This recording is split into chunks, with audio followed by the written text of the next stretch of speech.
নমস্কাৰ বন্ধুসকল, অসম ষ্টুডিঅ'ৰ নতুন এটা ভিডিঅ'লৈ আপোনালোকক স্বাগতম জনাইছোঁ। আজি মই আপোনালোকৰ লগত আলোচনা কৰিম কোনোবা এজনীয়ে আমাক ধোকা যেতিয়া দিয়ে আমাৰ কি অৱস্থা হয়, ল'ৰাবোৰৰ কি অৱস্থা হয়, সেইটোৰ বিষয়ে মই এই ভিডিঅ'টোত আলোচনা কৰিম। গতিকে ভিডিঅ'টো আপোনালোকক সম্পূৰ্ণ চাব। আমি আজিৰ দিনত সকলোৱে সকলোক ভাল পায়। যেতিয়া আমি এজনী ছোৱালীক ভাল পাওঁ, আমাৰ পুৰণা হৈ যায় লাভ, যেতিয়া পুৰণা হৈ যায় 8 বছৰ 10 বছৰ 7 বছৰ, তাৰ পাছত যদি কোনোবা এজনীয়ে আমাক ধোকা দিয়ে তেতিয়া আমাৰ কি অৱস্থা হয়? তেতিয়া আমাৰ অৱস্থাটো বৰ বেয়া হয়।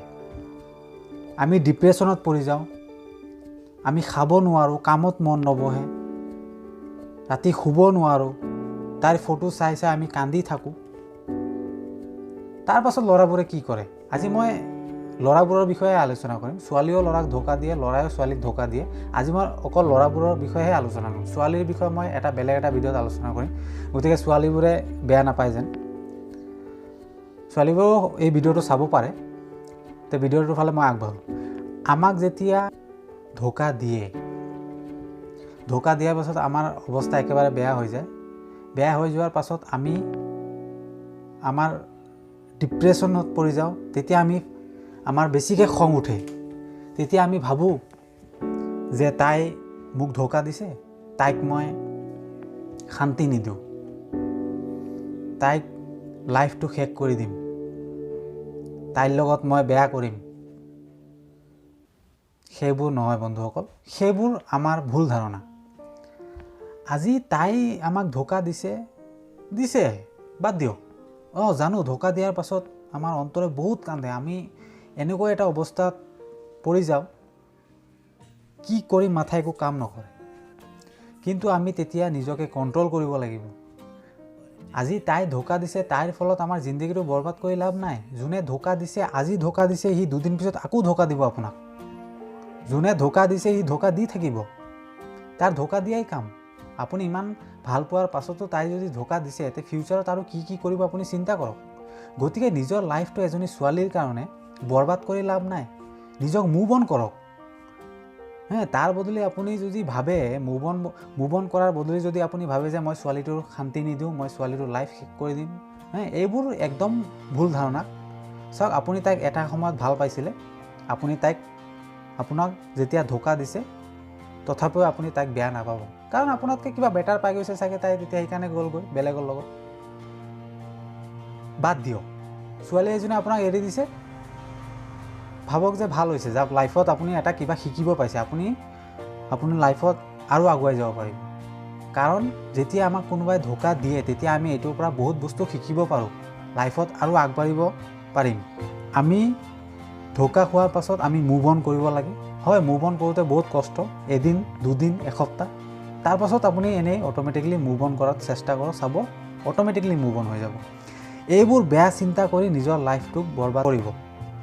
লাইফটোক ছাকচেছ কৰক, চাব তেতিয়া তাই এনেই গম পাব। যেতিয়া আপুনি এটা সময়ত আপোনাৰ ষ্টেটাছটো যেতিয়া বঢ়াই দিব, আপোনাৰ লাইফটো যেতিয়া ছাকচেছ কৰিব, তেতিয়া তাই নিজে অনুভৱ কৰিব যে মই ভাল এটা ল'ৰাক মই আজি হেৰুৱাই দিলোঁ।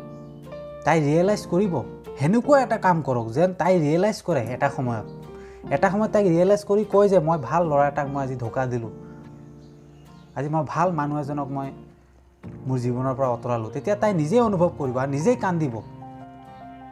তেতিয়া আপুনি ভাবিব যে নাই, মই কিবা এটা কৰিছোঁ।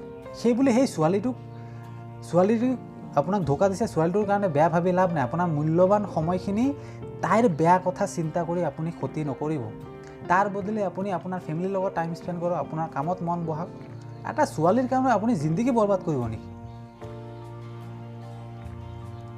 মানুহে কয় ধোকা দিয়াৰ পাছত এটা ভাল লেচন হয় লাইফত। আমি বহুত বস্তু শিকিবলৈ পাওঁ,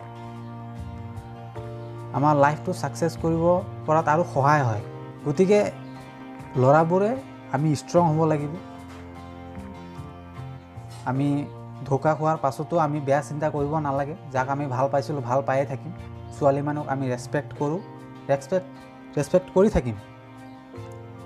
আজি তাই ধোকা দিছে বুলি তাইক আমি বেয়া ব্যৱহাৰ কৰিম সেইটো নহয়। আজি তাইক আগৰ যেনেকৈ সন্মান কৰিম।